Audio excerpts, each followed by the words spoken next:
Hi everyone, it's Rosemary back here again with another piece of ceramics to go over with you.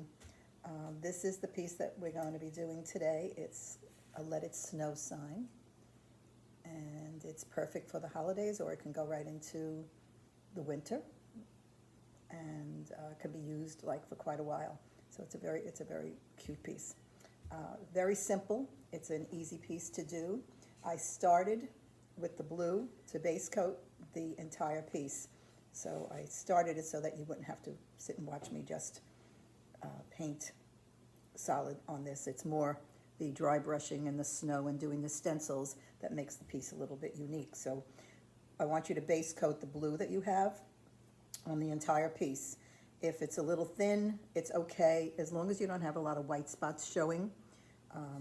You can just do one thin coat, doesn't matter, but you have to make sure that you cover all of your white. So I'm going to paint the rest of this right now, and all of you can paint along with me. And if you finish, finish when I finish, because I have half of it done, just pause the video and then you can come back to it again. Now, all of you have picked your kits up at the library, and I want to thank you for doing this. And make sure that when you're painting, you get into all the little nooks and crannies. Now, if you have a smaller brush, it's going to take you a lot longer to do. And I believe that the two brushes I gave you in the kit are a square and a pointed brush. Now, use the square brush to do the base coating. I have a lot bigger one because I wanted to go a little faster because of time, doing the video. But you can take your time if you have a small brush, and small brush will probably be even better to get into these little crevices in between all the letters in the front. Okay, so, and if you think you need a second coat, only do it on the back, because the back I didn't do the white. Okay, but that's up to you. You can do whatever you'd like. You can put snowflakes all over the back. I just kind of decorated the front, but it's your piece, like I always tell you, so you can take it as far as you want and do whatever you'd like to do on it. Now, this is a winter blue technique, and you can do this on so many different pieces, but you can also do this in colors, and that's up to you. But I believe that the kits contained everything that you would need to do the winter blue. But if you have acrylics, it's just water-based acrylics that you can pick up in Michael's, and I'm sure plenty of other stores, and you could paint these in many different colors. I just find when I'm doing a lot of these lettered signs that it's very hard to just paint. I tried the first time to paint each letter an individual color, because it's very hard to butt your colors up against each other and have it look perfect. So whatever you do, do a base coat. If you're going to be doing it in dark reds and greens, you can do a black base coat. You can do a very dark brown base coat, and then put the colors over it, because it's very, very hard to just paint each letter individually, and it doesn't look as nice. So it's always nice to dry brush over the base color. So I've done a lot of these signs in different colors. I will be putting another video up soon of the Believe sign, and that's done with, I believe, how do you like that? A dark gray as the base color, and then other, I think I did turquoise colors are put over it, but I'll be putting that up for the people who have those kits from the library also. I just need a drop more. You might not think the color goes far, but it goes very, very far. You don't want to glob it on. You just want to pull it out as far as it'll go. If you put your colors on and they are staying wet for a long time, that means you didn't pull them out enough. So if you pull them out, they dry immediately. Okay, so now I'm just going to double check it to see all the white spots that I've missed. And when I turn it in different directions, I'll let you see mine.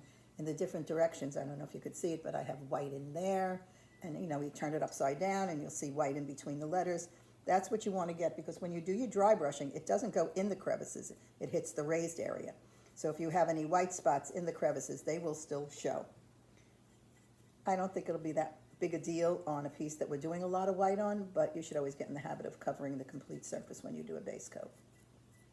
I'm just going back and double checking in all these little grooves in between the letters here, between the L, under the E and the T. Whoops, just dropped them over. This can also be hung on a wall, but it can also be stood on a shelf. Okay, so I got my base coat on.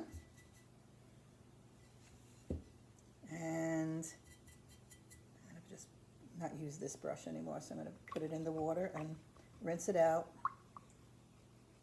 Don't leave paint laying in your brush hairs for any length of time if you're not using it, because the paints, they dry up very fast in the brush. So you can't see what I'm doing, but I swish them. I try to take as much of the color out until I can get to the sink and wash it with soap. And then I don't leave them laying in the water either. That's not a good idea, because you can loosen the glues that's in between. This is called the ferrule of the brush up in the top and the handle. And in here, if you get a lot of water, eventually they will separate. And then you could just use glue, and you can glue them back on. Okay, so now we're going to do the white. Now, dry brushing is exactly what it says. It's a very dry brush. You need a paper towel, okay? You need a paper towel, and you can use, I have a very big brush again, but you can use the brush I gave you, the square brush. You put a little bit of paint in your brush, very little, and you take it out on the paper towel. And dry brushing is not going into the crevices. It's going against the grain. So I'm going to try to go against the grain as much as possible. Now I'm putting this on a little heavier than I normally do dry brushing, because I want the front of my letters to have a lot of white showing. So you can also pounce, but the first coat, I'm dry brushing it on. It's just feathering it on. Now you see, by doing that, I'm leaving the blue showing in the crevices. Okay, and every time it's a little bit of paint, just take it out on the paper towel and go against the grain. I don't want to fill in those crevices. I want to try to leave blue showing, separating the colors, and the crevices to stay in the blue. Now I see a little spot that I missed in here with the white, with the blue, I'm sorry, and I could go back with a little brush, and you have the little brush that if you see a spot as you're dry brushing and you see spots that you've missed, just go back with your brush and you could touch it up later on.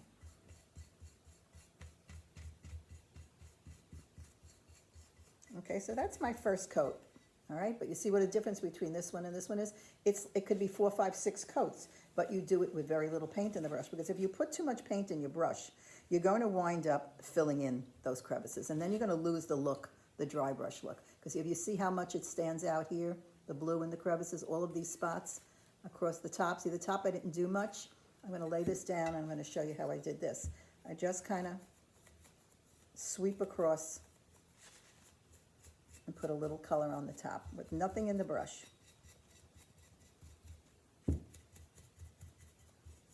Now, if you wanted to get yourself any of these kind of brushes, Amazon does sell them, unless you have a local ceramic store that sells dry brushing brushes. A lot of people tell me they're hard to find. Amazon has them. I think they're called hog hair brushes. And they're very stiff, very, very stiff brushes, which are good to do. But you can do it with whatever brush you have. It just takes you a lot longer to do if you don't have a big brush.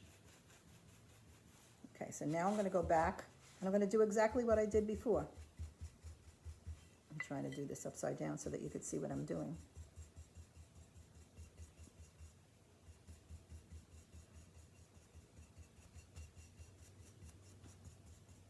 You see, I keep that blue showing in that crevice, separating the letters. You could also pounce it on lightly, but just stay on the raised area of each of the letters.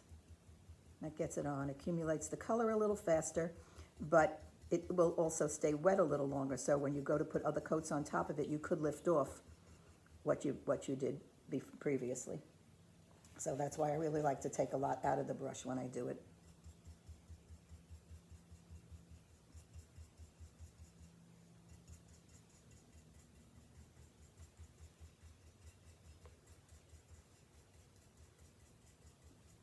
So now see how it's showing each coat? This is my second coat, this is my first. So you really see a big difference. And then, you keep doing it until you like it. It's your piece. You could take it as far as you'd like. Okay, I'm going to do one more time. And you use hardly any color for this at all. I'm going to go back again.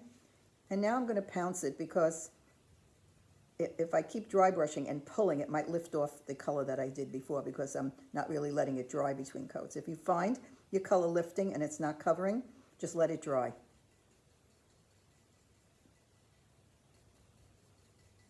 Now, could you see the difference with the third coat versus the second coat now? So each coat that you do allows it to get whiter and whiter.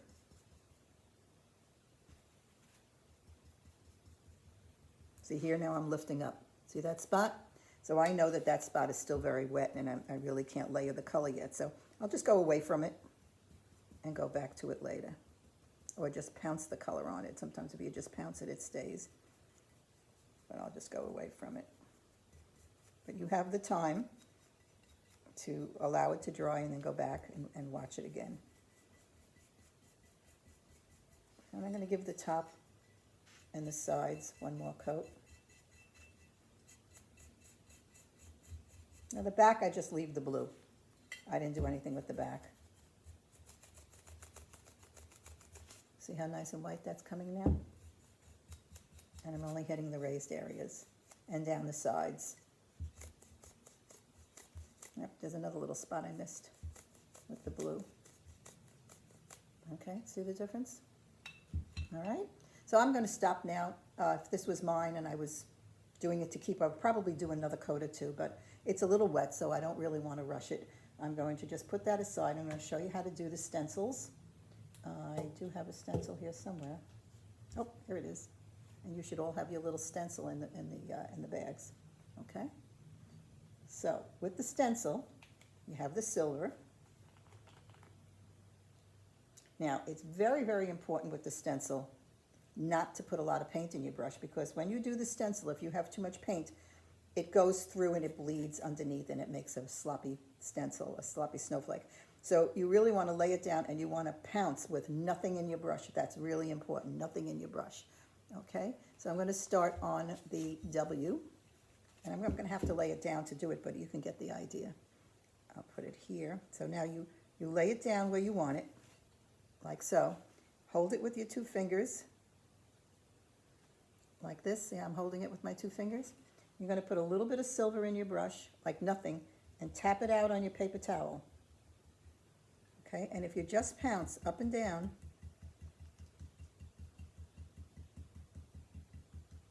I go around it twice, okay, and there's the stencil. See the snowflake? All right, and you can use this snowflake over and over and over. Now, if you did have it bleed underneath, if you have a wet paper towel handy, you can just wipe it back right away. If that doesn't work, put white dry brushing over it and then start again. Okay, so I'll do a couple of them so you can get the idea. Again, I'm holding it with my fingers. I put a dot in my brush and I take it out. Like nothing, nothing, nothing in the brush. I had to find that out the hard way because I used to have it bleed underneath all the time because I wanted it to be a darker silver or gold or whatever I was doing, and it would always bleed underneath. You really can't have a lot of paint in your brush. Now, if you wanted it to be sharper in color, blow on it, let it dry, and go back a second time before you pick the stencil up, because you'd never be able to put that stencil back down in the same spot again. Okay, now you see the difference in those two stencils? The bottom one I did twice. It's a little bit sharper, the silver. But you have to have time to do that. You just have to wait and be patient.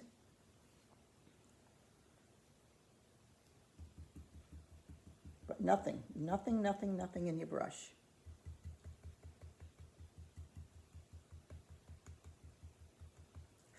Let it dry.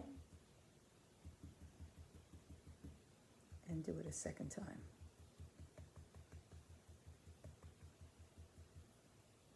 And gently lift it up. Now, those two bottom ones I think are a little sharper than the top one, but the top one's not bad either. Now you can do as many of these as you would like. All right, now I have 3 on the W. I have only 1 on the O. The N I have 2, and the S I have 3. Then up on the top, on the L there's 2. On the E, I can't read upside down, there's 2.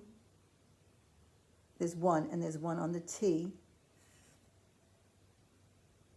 Okay, it, and there's 1 on the I and 1 on the T. Okay, so you get the gist of it. What you can do is, if you don't want to keep putting the video back on again, is if you have a little, you have a cell phone camera, take a picture of this. Take a picture, and then you won't have to keep putting the video on to watch me talk about it. At least you'll have a picture of where I put the snowflakes, okay? and the sides, and the back I left in the blue. See the difference now with the sides, how nice and white they are? And the back is still blue. Okay, now this little snowflake I wasn't able to give anybody because I can't find them anymore. I do go to Michael's. In fact, I was there today looking for snowflakes and they don't have any. So this is something I've had in the house quite a few years. You can find any little tchotchkes to put on the piece to decorate it. It's up to you. Okay, that's up to you. Now the snow and the glitter are very simple. See if I can get some glitter out of this bottle. Okay, so the glitter is just painted on. I'm going to take this brush again. The glitter is just painted on solidly, and it's not solid. If you notice, the glitter is white. I wrote on the label on your bottle, but it looks exactly like the white acrylic. So don't mistake them, okay? But you can paint the glitter right over the stencils, and when it dries, it's hard to see, but when it dries, it will be glittery. I don't know if you can see it. Yeah, see that? You can see it, it's glittery. So that takes a while to dry, and that's just a solid kind of coverage that you put over it. And you can do that 2 and 3 times also. I'm just going to work on the W so you can get the idea. I don't know if you could really see that yet. It doesn't show up until it dries. All right? And then the snow. The snow is just very simply done. You just put it wherever you'd like. I mean, I hung it down off the top. I hung a little bit in between the letters.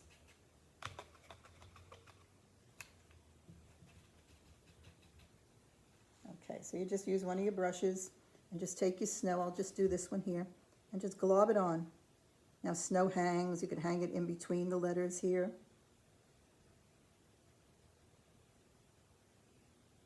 Okay, and then when it dries, if it's not enough, you can go back and put it on thicker. And this snow, I believe the snow I gave you has glitter in it. So, but you can let it dry and put more glitter over it if you want to. All right, and there's the snow. All right, now you can put some of the snow up on the top if you'd like, and you can put it wherever you want. But make sure that you get it in between the letters, hanging off the letters, and just let it dry very well. And there you have it. I don't think I have to do the whole piece because I think it's pretty simple once I did one of the letters, and you can kind of follow with that. So I did want to show you another piece that's done in a very similar technique.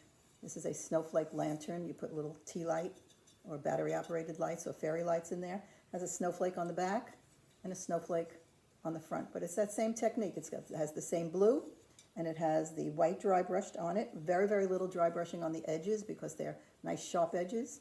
And then the back snowflake. And then this is what I was looking for in Michael's today, more of these snowflakes, which I couldn't find anymore. So they don't always have what you want when you go there. So that's a pretty piece also. So a couple of pieces for the blue and white technique that you can do very simply and very fast. As you can see, it's a very fast technique and very easy. So you can follow me on YouTube, also on Rosemary Ceramics on Facebook. And if you have any questions, just message me on Facebook. And I want to thank all of you for doing this class, and have very healthy and happy holidays and a happy new year to everyone. Thank you.